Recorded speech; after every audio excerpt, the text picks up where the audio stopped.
dans des tanks avec de la musique ou en train de préparer son outfit, pourquoi la traîne Troisième Guerre mondiale est partout sur les réseaux. Depuis que la guerre au Moyen-Orient a éclaté samedi 28 février, il y a beaucoup d'images dramatiques qui circulent sur les réseaux. Des images de bombes interceptées dans le ciel, des gens angoissés de tout ce qui se passe, et que ça soit sur le TikTok français ou US, il y a aussi des vannes. Hey, Titi me preguntó si tengo muchas novias.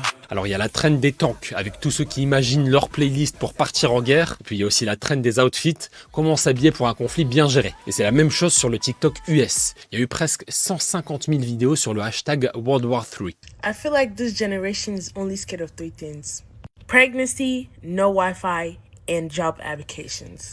Because tell me why the actual fuck did I just see a video saying WW3 outfit ideas? This is my first war. Kind of scared, guys.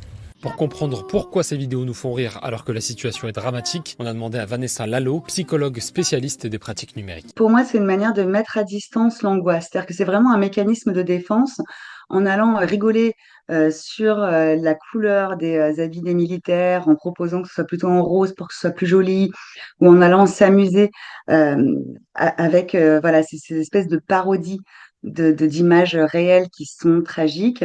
Pour moi, c'est une manière de reprendre un petit peu le contrôle à un moment où les guerres n'ont jamais été aussi proches. Donc la jeunesse, quelque part, en utilisant ces ressorts de détournement d'images numériques, elle vient esthétiser la guerre, mais en contre-pied de cette saturation d'images atroces, de bombes réelles, de missiles réels, qui font quand même extrêmement peur.